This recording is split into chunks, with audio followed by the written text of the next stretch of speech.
Welcome to the Second Annual Selby's Awards Show. Here are your hosts, Zack and TJ. Oh, it's a big deal. People have been craving this, wanting this for all of about 3 minutes. It's the Second Annual Selby Awards Show. One that we stumbled into last year, had some fun with, was told that we need to bring this back. And Zack, it is now the Second Annual Awards Show. Are you ready? I'd like to thank everybody for joining us on the red carpet. What a great event that was. And yeah, this is great. I mean, we have so many awards to hand out tonight. I know some of the are any of the nominees with us here on the episode, or no? Oh, okay. It doesn't look like any of them made it. We'll figure it out. Yeah, this is like our biggest episode of the year every year. Look at us. Look at us. Look at us. Look at us. Yeah, a lot of energy goes into this, a little behind the scenes. We spend hours and hours and hours crafting these awards. We go through the details. We really dig through to make sure we don't miss a single thing. And we take this very seriously. This is no joke, no comedy here to be had. All of these awards are craved by the men that get them, or the women that get them. I think we should just get to the awards. What do you think? Without further ado, right? Let's begin the Second Annual Selbys.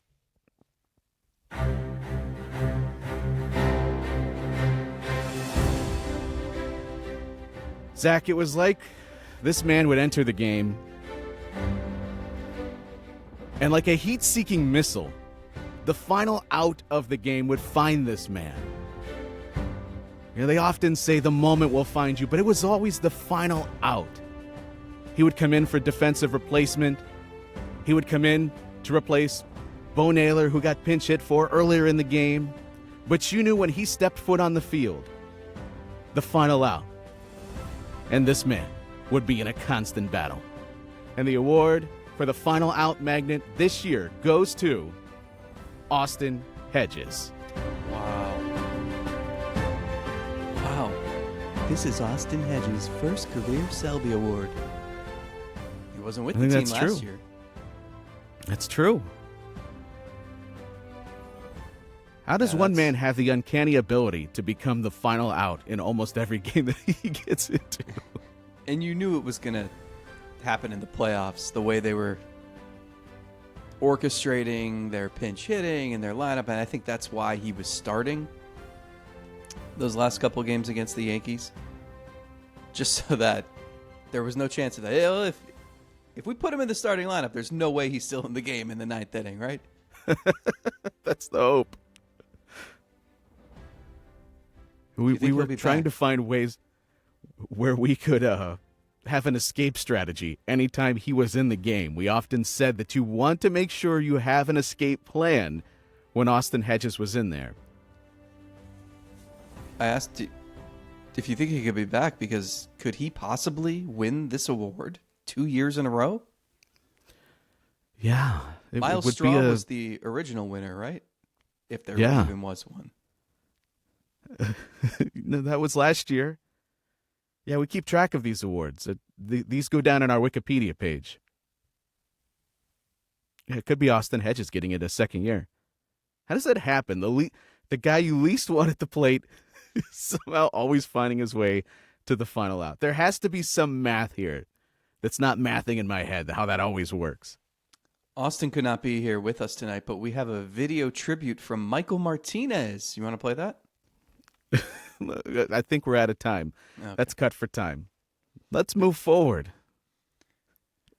One of my favorite, we've talked about like the goofy aspects of award shows, and I think just listening back to our episode from last year, we spent like 10 minutes talking about Lil Bow Wow, who kept like kicking it to the actual host to start the show, but there was still time remaining before the show was supposed to start. But I was thinking, one of my other favorite things, I love when the people presenting an award are so obviously reading cue cards and are even stumbling through that. It's like when an athlete hosts Saturday Night Live and they're like you can see they're like, And now we will present the award for actor, best actor. I love when it just looks like a complete cluster. Wait, are you insinuating that people just show up to these award shows having done no homework, no chat with the other person that they're presenting with, that they just sit down and do this? Who would do such a thing? All right, with that said, winner of the holy shit, that was this year that you were DFA'd award is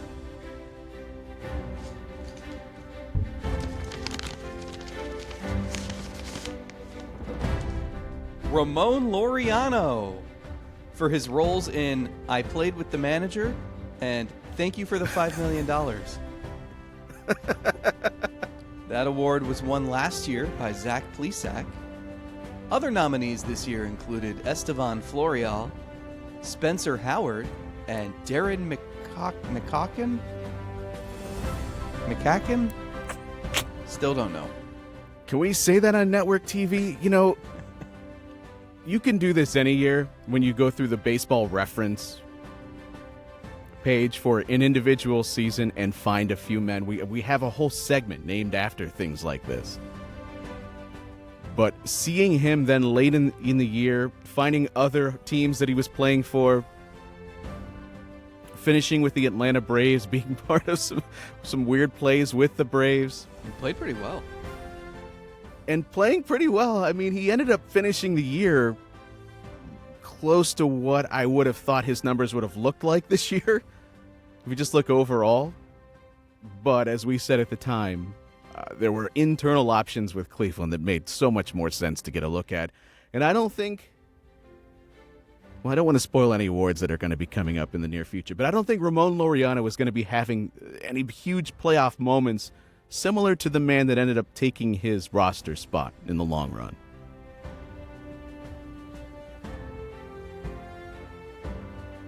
I feel like we need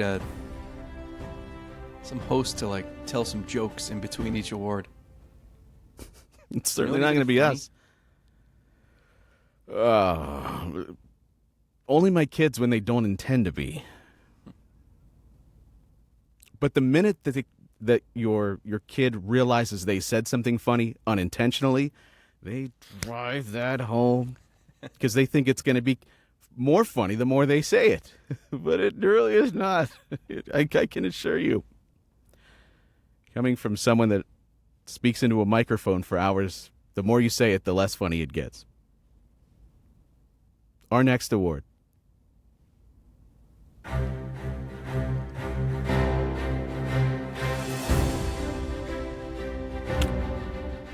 Remember playing in your backyard?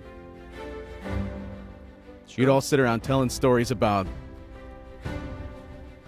the time that they weren't around. I hit a ball past the neighbor's house, over their roof, down the street.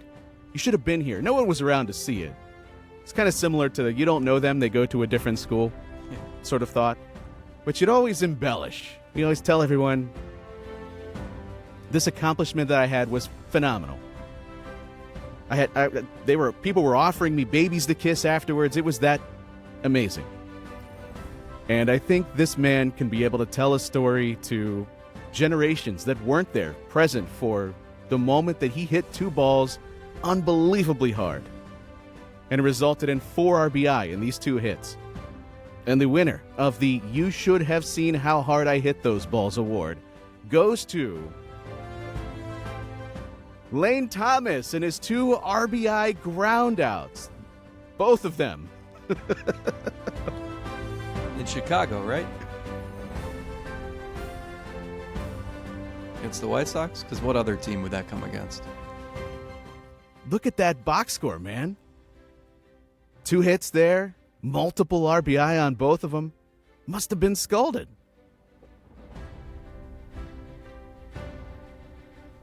I think that I'm trying to think of like what the perfect encapsulation of the White Sox season is.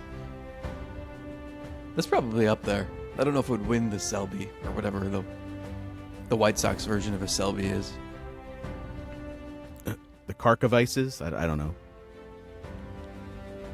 All right, let's move on.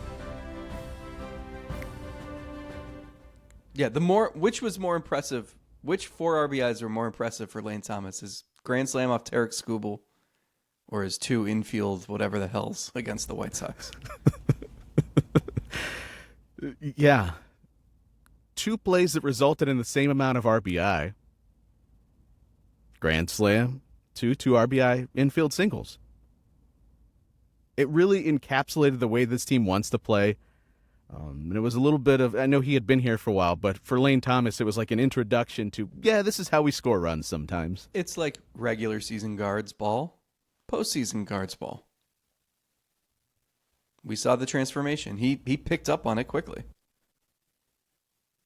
All right. Continuing on. They're playing the music. We got to go.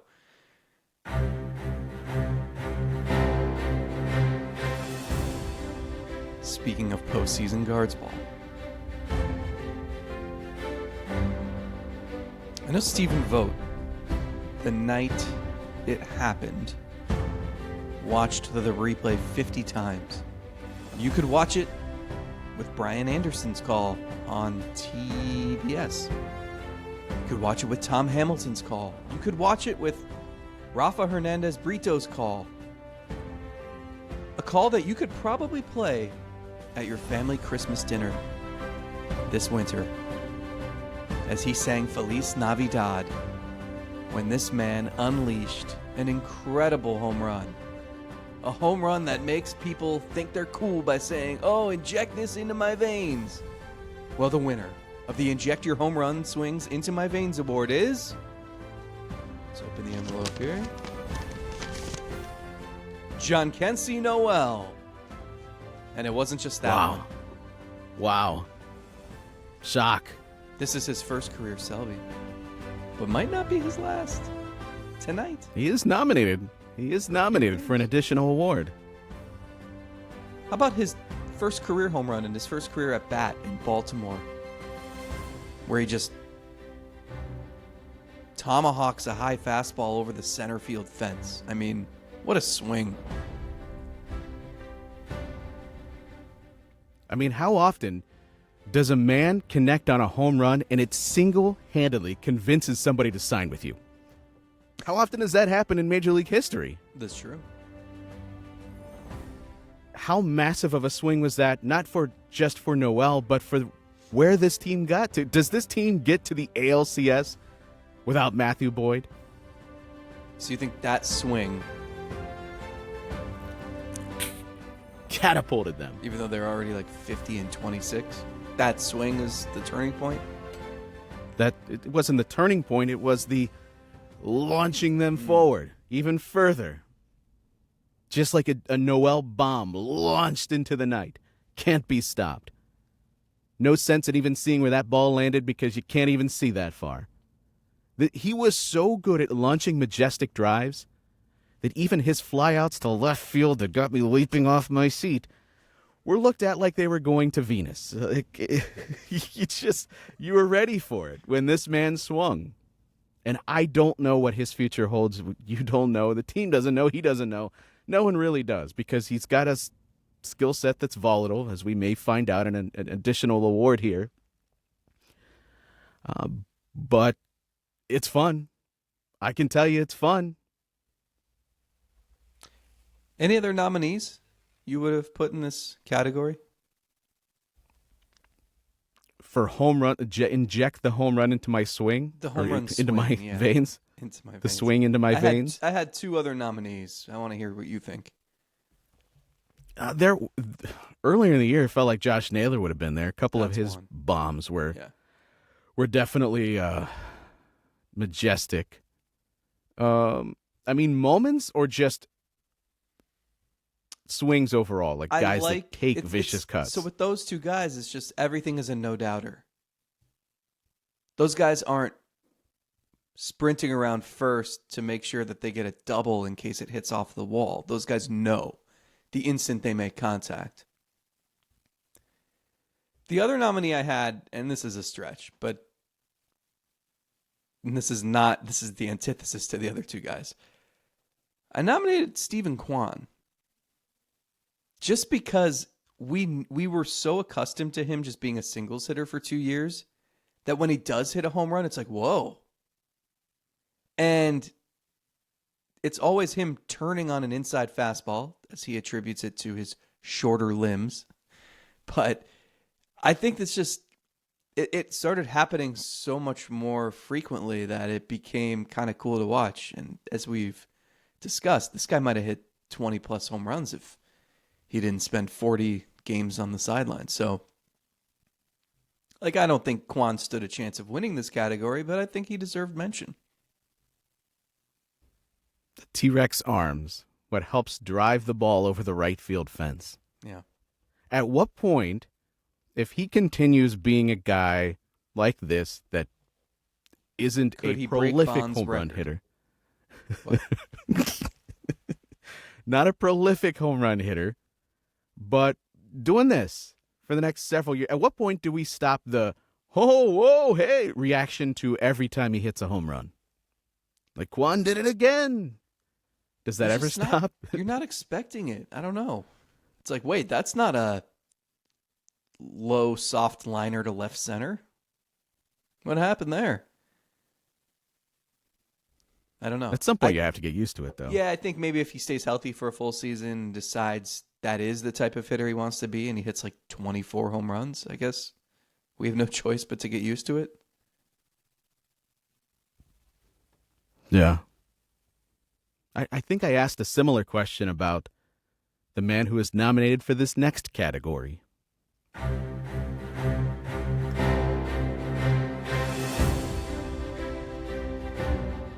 When he showed up in spring training, we had no idea who he was. You know that he got a major league contract in the offseason. But for what reason and what role would this man play? He's going to factor into what could be the best rotation in the American League this year? I don't think so. And then he didn't start the year with the team. Started behind. Didn't emerge until, I think, what was it, the Red Sox series? That he finally emerged, and wow, what an emergence it was.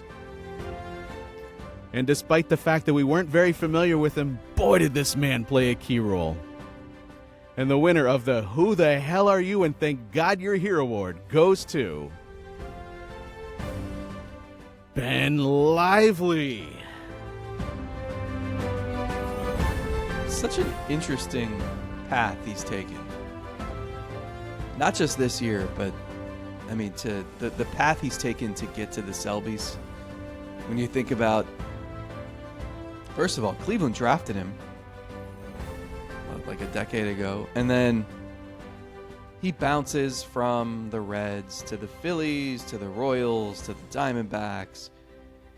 Some not so great fallout in there. He broke his collarbone in a hoverboard accident, and I think the team was upset. We've all been there. Doing that, he said he does it all the time. He knows what he's doing. He just hit a pothole. Could have been on a bike or a skateboard or a tricycle. I don't know. Ends up going overseas for 3 years, and he wondered if he was ever going to get another big league offer. And every season he just kept going back to Korea to pitch because he wasn't getting any traction. And then finally the Reds say, okay, fine, come join our AAA team. It was the manager who was his first pro ball manager with the Reds. So he was like, okay, I like Pat Kelly. I'll go to Louisville. Spends almost like a year and a half there. The Reds call him up.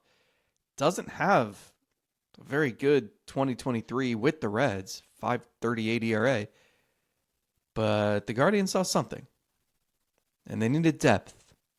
And they thought that they had their rotation set when the year began. That quickly changed, and Lively quickly emerged. And yeah, what a story. Do you think taking home a Selby Award helps him feel better about only getting an inning and a third in the postseason?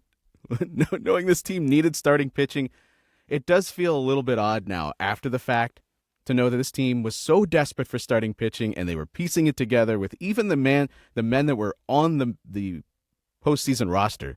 Wasn't like they were going deep into games. They were used strategically, sometimes out of necessity in the case of Bybee, but sometimes strategically in the case of Boyd, only letting him go one time through an order and then immediately going to the bullpen. I know we were skeptical about Lively all through the year. That's why I said we were having similar conversations like Taquan. If you continue to see it, at what point do you believe, hey, this guy has home run power? For Lively, I think we asked in the middle of the season, if he just continues to pitch well, at some point, don't you just believe that he is this? Well, I don't know if he wore down. I don't know if teams figured him out. I don't know if he ran out of fairy pixie dust that the Guardians sprinkle on some of their pitchers that turn them around. Whatever the case was, he was not as good as the season progressed, but this is still a guy that has sub-4 ERA and could have given them some postseason innings. Is it a little bit surprising after the fact that he only got an inning and a third, considering if you're looking at Baseball Reference, who they would rank as your best starters this year, he would have been second behind Tanner Bybee. Yeah, I also know he's got a temper, and not in a bad way, but he told me it's affected him during his career. Like, part of the reason he struggled to gain traction in the majors is just his emotions, controlling them. And he'd give up a few hits and he'd be fuming on the mound and he'd try to pitch mad and it would backfire. And he said I think he referred to himself as sometimes he's still that little 22-year-old psychopath on the mound. So I know he was upset when he wasn't on the Division Series roster, and I was curious to see how he would have pitched if he got a start against the Yankees and harnessing all of that rage about not being on the roster originally, and then can you use that to your benefit? I don't know. He's got to be so perfect because he doesn't throw hard, but for a lot of the season, he was close to it. I mean, that's as good as you could have expected from him. So it'll be interesting to see if he can duplicate that. What was real, what wasn't, if he's a new pitcher at 32 or whatever. Impressive season, though. Moving on.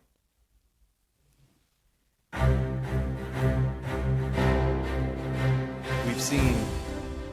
Oh, jeez, I should have done more homework on this. We've seen great movies. Definitely not Googling a list of them. We've seen movies like I, Robot or Avengers Age of Ultron. Is that a thing? It is, yeah. Transformers Age of Extinction. How about RoboCop? Okay. Wall-E? Yeah. The Iron Giant? That should stop while I'm behind. Okay. Plenty of robot movies. Some award-winning. Some not. So it's only appropriate. Skipped over the Terminator, but that's cool. It's only appropriate that we hand out tonight the winner of the Corey Kluber Robot Award goes to... Get your props. Cade Smith. Wow. Who would have imagined? There is nothing funnier. You know who we should have had as the MC is David Fry. Because he could stand up here right now and imitate Cade Smith, where he gets into this robot voice and he says, beep boop, beep boop. Just went 1 2/3 inning, struck out all 5 batters. Beep boop, beep boop. It's so great. Oh. It was all great until that malfunction. Giving up home runs. Well, because you got to charge your robot. If you don't charge your robot overnight and then you try to use it the next day, it might be out of juice. Yeah. There's nothing worse than something it doesn't need charged a lot, but then it needs charged, and you look down and it's a micro USB, 2 generations of USB go, and you go, where in the hell is that? Where everything is USB-C now. Why are we having to go to micro USB? No, I don't think I think Kate Smith would definitely be charged USB-C to get the maximum amount of power. For relievers, I think there are 2 different personalities that tend to thrive in that role. One is I'm going to come out of there like a ferocious bulldog. I'm frothing at the mouth. Facial hair. Ready to... always facial hair, often a mullet was accompanying that. Like, look no further than the man that was occupying the 8th, and Hunter Gaddis kind of fits the look of what you're thinking of. And that thrives because you come out of the bullpen door and you're just ready to tear into the opposition. And then, because this is a role that you have to be able to flush everything that happened, you have to have your heartbeat under control. And when you're coming into a game with the bases loaded, 1 out, and everyone's looking at you like, okay, how are you going to get out of this? And Cade Smith's got that other one. He's got that other end of the spectrum where it's cool, calm, the heartbeat is steady, ice water in the veins, however you want to phrase it. He has that other personality that I think would tend to thrive because he can give up a home run in the Yankee series, but you wouldn't hesitate to hand him the ball the next day, provided he's healthy. You know, and that was a question towards the end of the year. Not necessarily health, but just how much does he have left in the tank, or needing a charge, as you would say. But boy, when it comes to a guy that I believe goes far beyond his years in rookie status, it was Cade Smith and the way he handled himself this year. I remember talking to him in Oakland, both before opening day and then after his first appearance, where he went 2 scoreless, struck out 5. And he was so, I don't want to say robotic, he was just so Kluber-esque, honestly. I mean, he was just matter of fact, to the point, unemotional, even about your major league debut and your family being there. And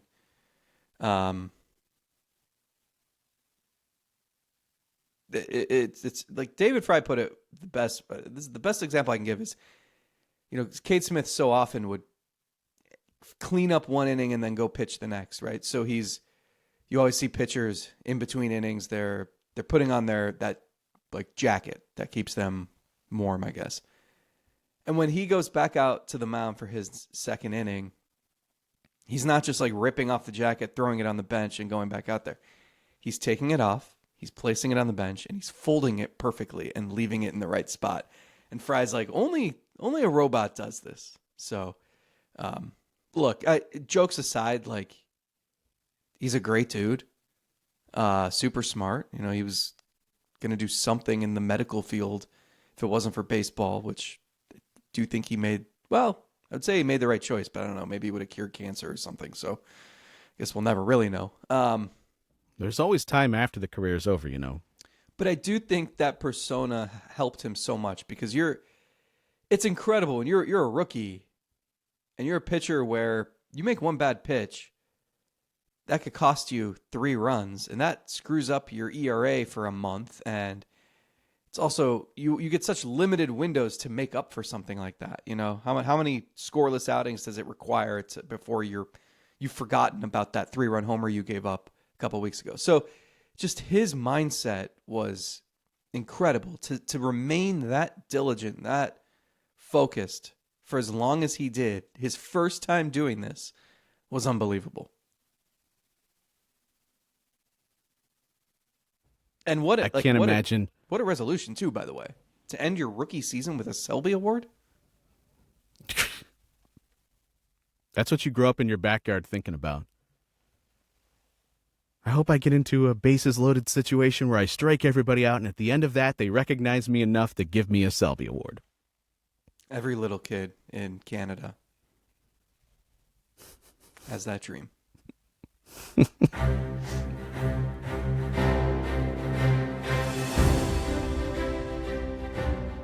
Fitting transition, you mentioned robot movies. Let's talk movies overall. We've all seen the plot of every baseball movie. Or maybe you've heard about them. And there's always that part in the movie where the pitcher, he's good, but he hasn't really recognized his full amount of greatness yet. The manager comes out in a big situation, and that pitcher's just like, okay, he's coming to get me. And the manager comes out, stares him in the face, and he says, no, you're staying in. You're staying in because you're going to strike this MFer out. And this is network TV, of course, so we have to censor ourselves here. And then the manager goes back to the dugout. Hitter. And that pitcher grips that ball and does exactly what the manager said he was going to do. And it becomes a transformational moment for that pitcher for the rest of the movie. But wait, that wasn't a movie. That was real life this year, featuring not actor Stephen Vogt, but real-life manager Stephen Vogt, an ace of this club, Tanner Bybee. And the winner of the Are You Sure You Didn't Steal This Idea from a Movie award goes to Stephen Vogt, leaving in Tanner Bybee to strike out Carlos Santana as Bybee ascends to the role of ace. What a moment. I will say Craig Albertaz deserves some credit there. I think he was the one who kind of said to Vogt in the dugout, hey, why don't you go challenge him here? And, you know, as is the case, you get the awesome screenwriter who writes the script. And then the director goes and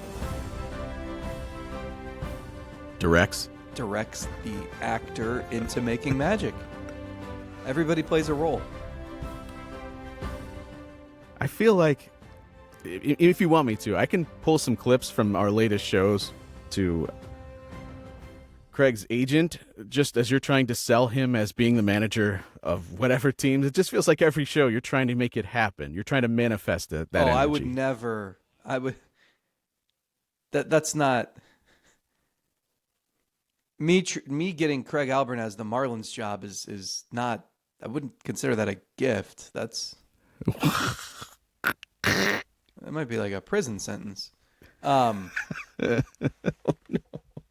I think Vogt and Albertaz were tied at the hip, right? They're challenging each other on every decision and making sure they're not missing anything. And again, like they've had this relationship where they have great, healthy baseball debates for 15 plus years. So yeah, I mean, I think, you know, if Albertaz is landing a managerial job, it's Vogt's going to be the first one there saying, hire this guy. He can do it. Now, speaking of the moment, we talked about it afterward. We talked about it in the postseason, leading into the postseason, waiting for Bybee to ascend to that next level of acedom, if you will. Not just being the best guy on this team, but one of the best guys in baseball. And Stephen Vogt has to know your players. You have to know what guys are going to respond to. You couldn't go do that with every single pitcher. Not everyone would be able to respond. And I think it wasn't just a challenge for Bybee, but it was a challenge for Vogt too. A challenge in that you take advice from people that are on the bench. You implement that yourself, but it has to be the right delivery to the right man. So there was a lot that was kind of earned there in that moment. Yes, for Bybee, clearly. A little bit of an ego boost, a confidence boost moving forward, for sure, that your manager was willing to do that. But I think it was also an investment in the players, too, because everybody else sees that sort of thing from Vogt and sees how he's putting belief into a player. And so the next time he challenges somebody else, they're going to have that in their mind and think about, oh, I remember when he did this with Bybee, and it just resulted in the greatest moment, and I want to do that same thing for Vogt. I think it was multifaceted here, even though we often just look at what it did for Bybee in his early career. Yeah, and I think it's also for Vogt, too, who is new to the job, new to all of these players, and still trying to figure out what strategies he can deploy what's a good idea? Like, what's something I can try during a game that might be a little risky? And if I pick the right moment, it could work and it could pay major dividends immediately and in the future. And now he's got that in his back pocket. This played out really nicely. Now I know I can do this with some starting pitcher 10 years from now if I want. All right, are we ready for our next award? The Selbys, by the way, are brought to you by Podbean. Listen to all of your podcasts on Podbean. Is that still a thing?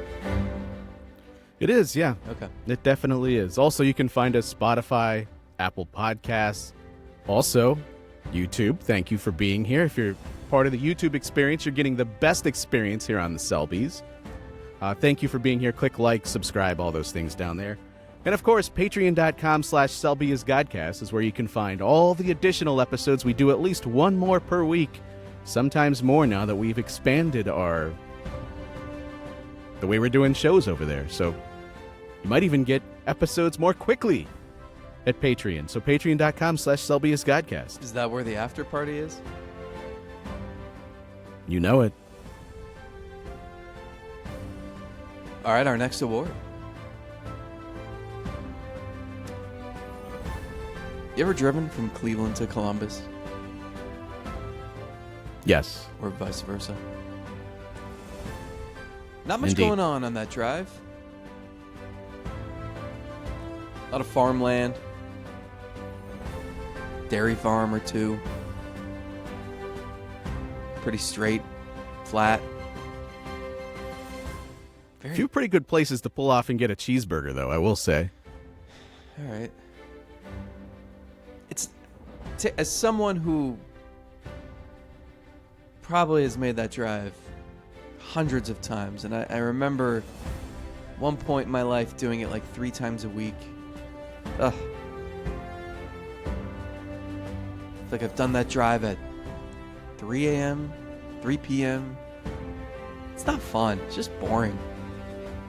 No scenery. Especially when the leaves fall off and it's just gray and it's... Oh. Well, now's the time to make the trip. Well, maybe not by the time you listen to this. So I commend this next winner. Because the winner of the I-71 Awards sponsored by Grandpa's Cheese Barn is Anthony Gose for, hey, welcome back to the majors. Hey, you're DFA'd. Hey, welcome back to the majors. Hey, you're DFA'd. What a performance. Ooh, piece of candy. Ooh, piece of candy. Not only, I mean, we see this with younger relievers. I mean, baseball had to change their rules because this was just getting abused so much. There are times where you have an option, so you're just the odd man out. You know, Eli Morgan was a little bit upset because the numbers wouldn't look like a guy that you're going to send down to the minor leagues, but at times you're the odd man out. Sorry, you are the one with options. But Ghost went beyond that. This was next level. You're off the not just you're going down, you're off the team, but you're not really off the team. You can come back. Okay, you're back. Okay, you're off the team, but you can come back again. It was the weirdest, but also sensical thing that I could think of. Yeah, he ended up pitching in 3 games. And I'm pretty sure after each one he was DFA'd. And then came right back. And it's the funniest thing because I think he had maybe some not for him. instances in his previous stops where he felt like he got screwed over by the media. And now he just hates talking to the media. And he's got this deadly stare that would work really well in a haunted house. And so I remember the first time he got called up, he met with the media and he's just giving the PR guy so much stuff because he didn't want to do it. And it's one of those where like he sounds like he's joking, but you're not sure if this dude's actually joking. And so and then 5 minutes later, he's DFA'd. You're like, hey man, welcome back. Thanks for doing this. Like, let's talk about your crazy journey back from not just elbow surgery, but you're still trying to like make your mark as a pitcher after transitioning from center field. And what a career, what a journey. And then he's DFA'd. Oh, but then he's back. Nope, then he's gone. Nope, then he's back. Nope, then he's gone. Look, I haven't asked him this. I don't think I ever will, but there are always some state troopers out there on that drive between Cleveland and Columbus. So I also want to know, did you ever get pulled over for speeding? I feel like with the number of trips he made, I feel like you have to at least once, right? It's definitely a possibility. Those are probably men you don't want to just learn their first names because you see them so often. Maybe because they're nice guys, but not, you hope, because you see them that often. I didn't tell you what this next award would be here, so let me just surprise you with it.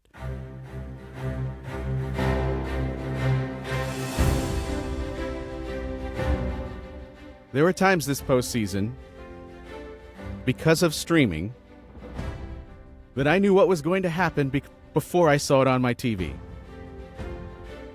And I think this is just getting more prominent as more and more people pick up streaming and have their Twitters, and I get notifications from reporters and people that I want to follow.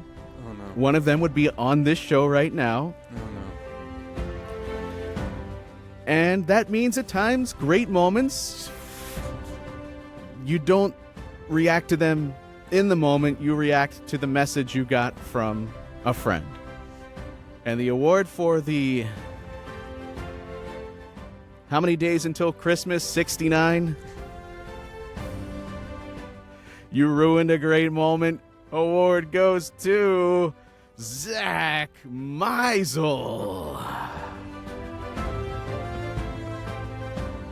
Oh, wow. I did not think I was going to win this award. Let me start by thanking my parents for giving birth to me to allow me to be in position one day to tweet out the number 69 and in a baseball sense. Wow. You know, that night,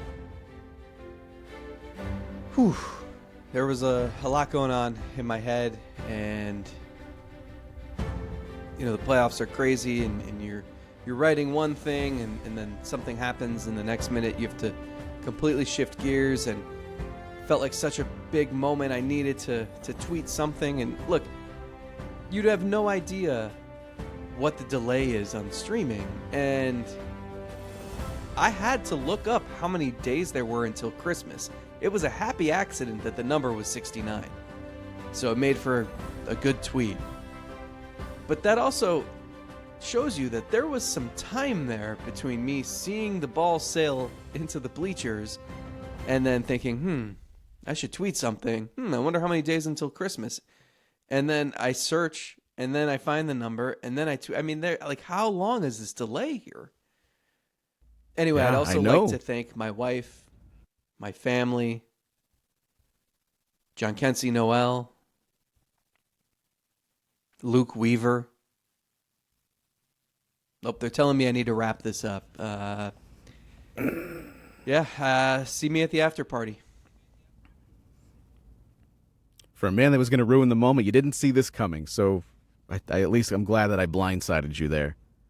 No, there were several times in the postseason where I put my phone and my watch in the other room because I was tired of getting it spoiled. But not just spoiled, because that's a great message to get. As you're watching there, you're hoping that the Guardians do well, and you see that message pop up. That's one you can live with. What really drives me crazy is when it's like bases loaded, 2 outs, and you know something like that can happen, where if there's a great moment, the Guardians take the lead, you're going to tweet about it. Mandy's going to tweet about it. Somebody's going to tweet about it. Jeff Passan's going to tweet about it. And so when nothing is it's now 3-2, and I'm not getting the message. I go, okay, well, this must mean that It's just a ground out. That's It's a fly the out. issue, Nothing crazy is going to happen here. So at some point in the postseason, this was just one time where it was unavoidable. I had the phone with me. But there were several times in the postseason where I didn't want to spoil the moment, so I put everything in the other room so I didn't see the glow of the phone. I didn't see the vibration of the watch. Nothing. I don't want to take you off of my notifications. I like having you there. I like having Mandy there. I like having the Guardians Twitter account because anytime there's a move or something happens, I might miss it if I don't have a notification, and then I won't see it until hours later. So I get frustrated when the Guardians do it immediately after the game is over. And they just tweet out the final score. And it's like, you realize more and more of your fans are streaming and are on delay here that they can't, there's nothing they can do. Just give it 3 or 4 minutes of breathe time before you tweet that out. Yeah, we need etiquette. Like we need to form a set of rules here, I think. Because I'm with you. I'm always thinking that same thing when Freddie Freeman hit the grand slam in Game 1 of the World Series. It was the same deal where I was waiting for the tweet notifications more than I was waiting to see what happened on TV. I had a few friends at the Browns-Ravens game, and it's like the last minute. The Browns are driving, don't know what's going to happen. They need a field goal, and they're all at the game. So one of my buddies texted me, "Oh my God!"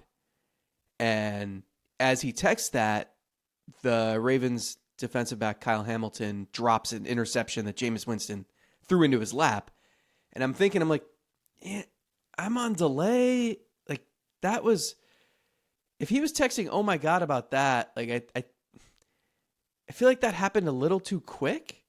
It's like, then I'm unsure, was he referencing that play or is it whatever's going to come next? And I'm like, was that worth an "oh my God" because he dropped the interception? And I'm like, couldn't figure it out. And so you see how it's like, obviously the Browns then throw for a touchdown on the next play. And you see how we're all in our own heads because we don't know what the actual timing is. I think we need to reset as a society, and everybody has to wait 2 minutes or something before you tweet anything. I think that's the move. Because if we don't all agree to abide by some set of rules, it's not going to work.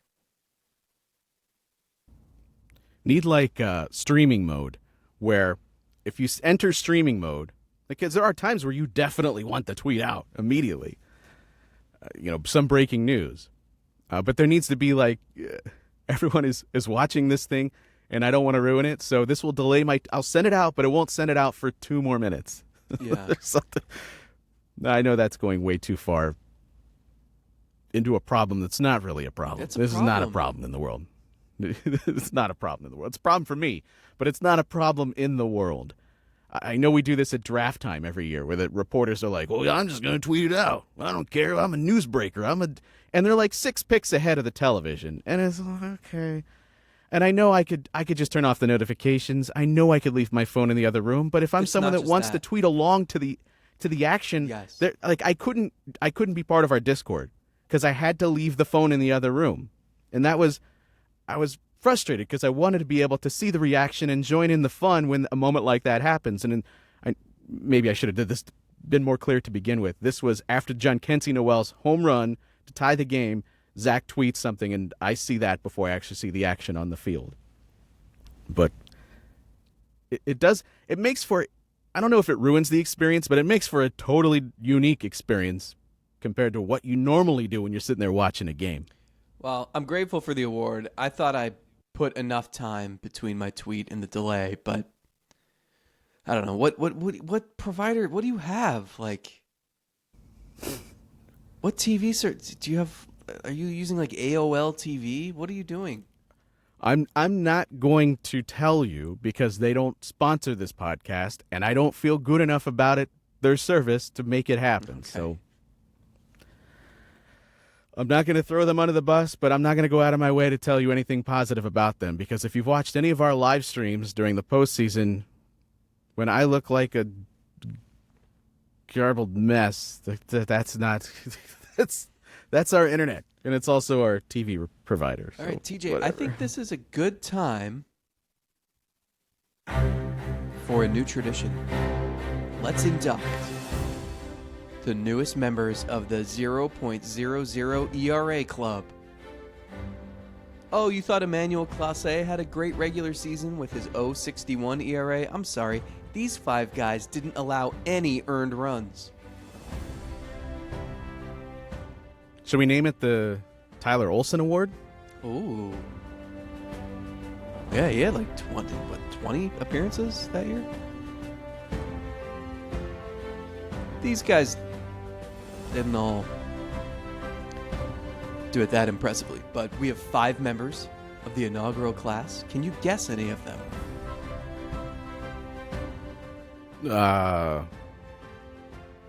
Austin Hedges? Yes.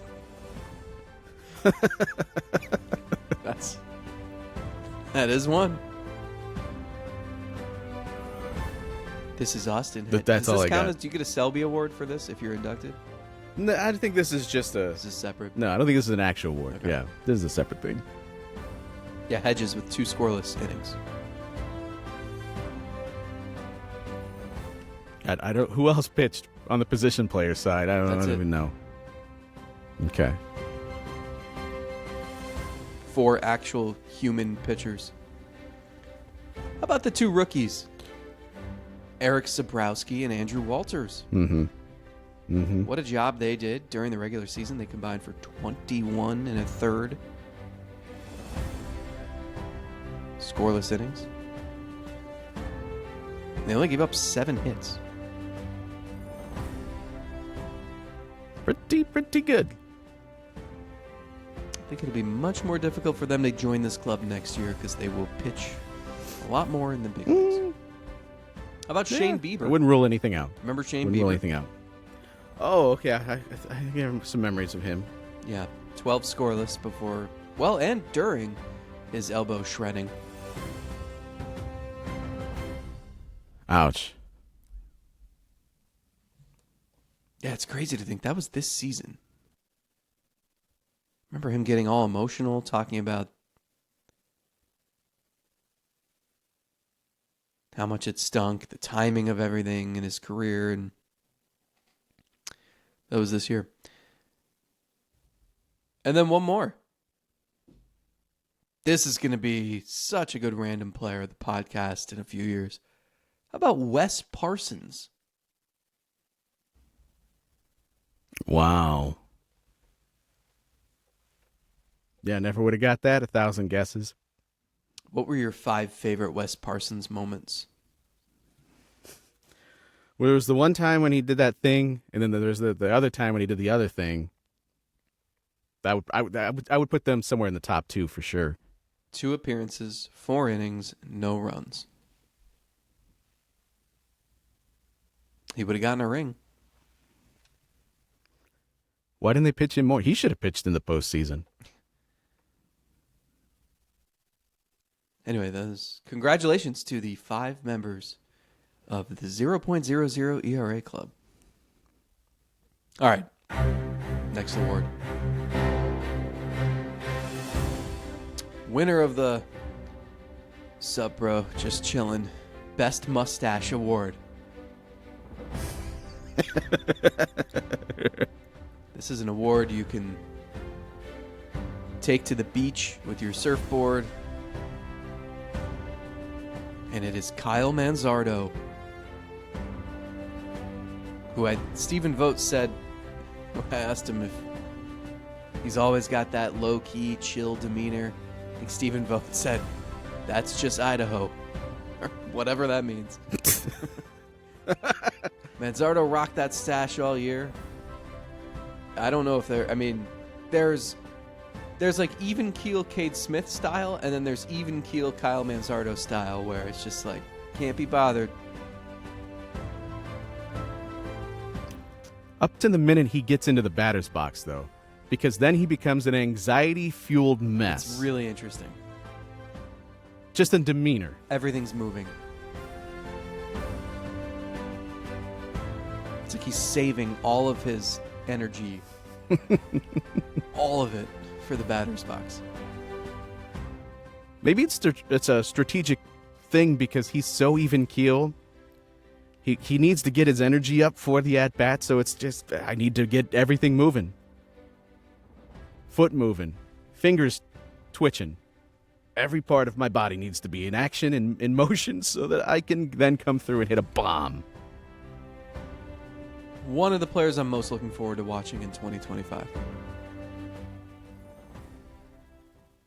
Because he showed flashes this season of being a really good hitter. One other nominee was Tanner Bybee, who rocked a mustache for a couple days at one point during the season and received endless chirping from his teammates.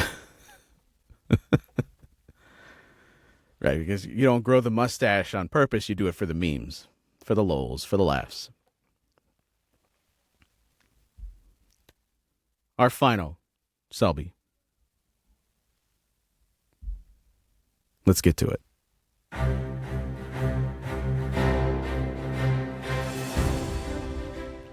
You mentioned nameless, thoughtless... Oh. Okay, well, you saved one that I didn't know about. Ugh, these award shows, man. To get a bonus. It's just a bonus award that no one was prepared for. Do you have balloons in the ceiling that are ready to drop at any time?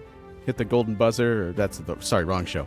Wrong show, but a show that it's just crappy enough to fall into my purview.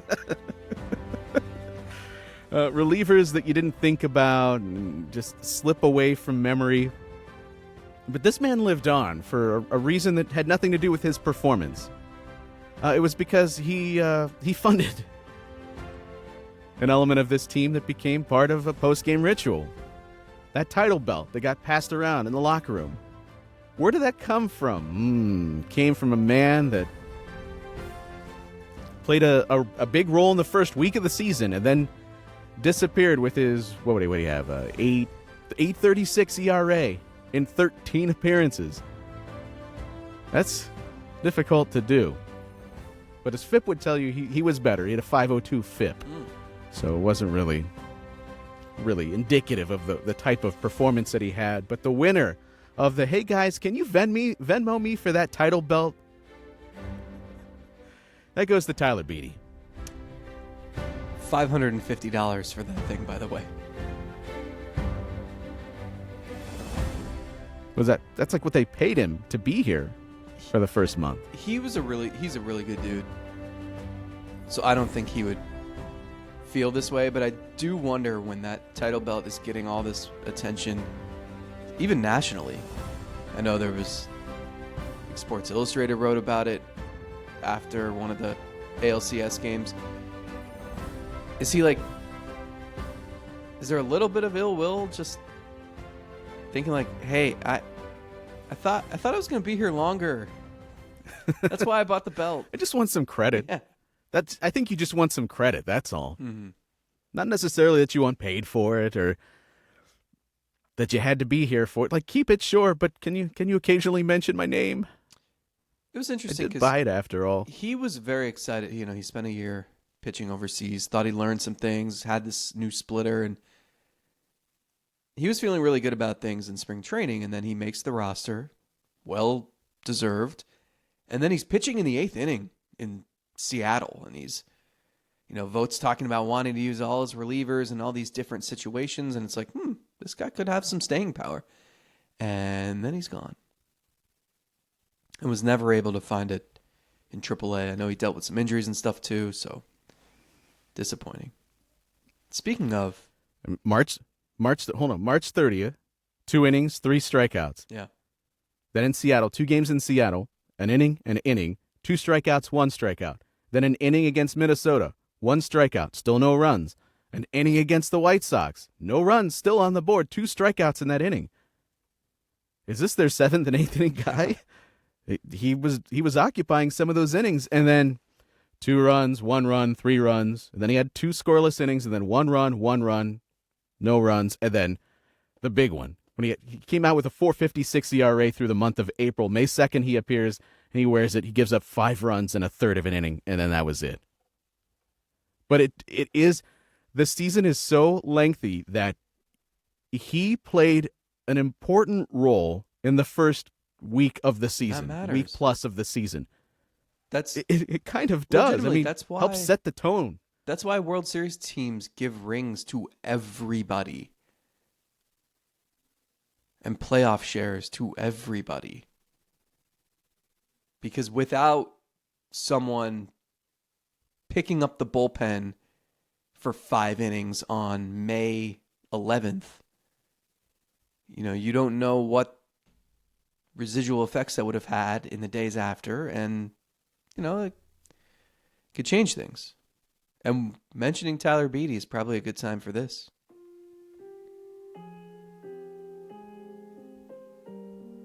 In memoriam, gone from the roster and also forgotten. This is a good time to remember Davison de los Santos, Estevan Florial, Spencer Howard. Remember that week? Remember him starting a game in Detroit for some reason? Darren I still don't know. McCacken? Cawkin? Tyler Beatty. Xavier Curry.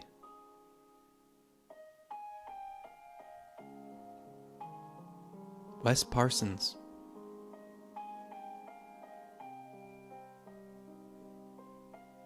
Jose Tena. And Ramon Laureano.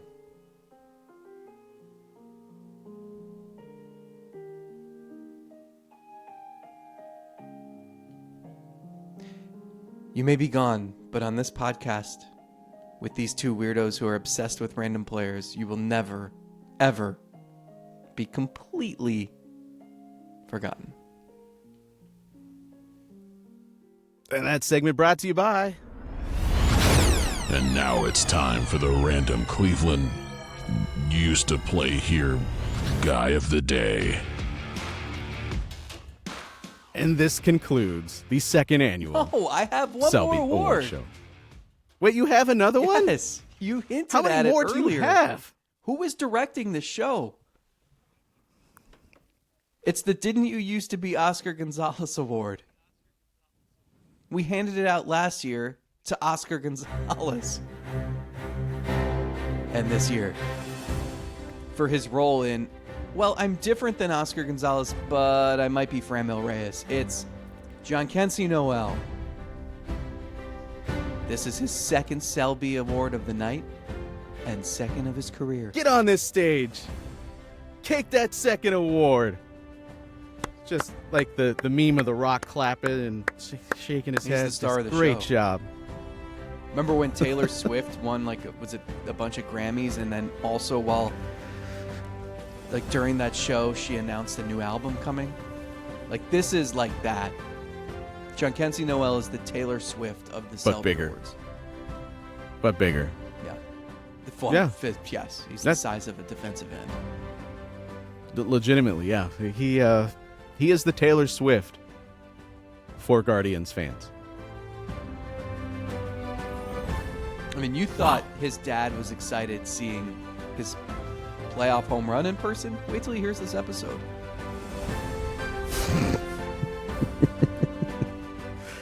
I think you could, as we finish with Jhonkensy Noel, everything prior to this moment would indeed be the nightmare before Christmas. Now, this concludes the second annual Selby Award Show. I do look forward to this every single year. Hopefully, if you're listening along to this, you do too. But even if you don't, Zack and I have an entire offseason to fill, and we're going to do it because we like it. So whatever. Thank you for being here. Any excuse to wear a spiffy suit. podcast.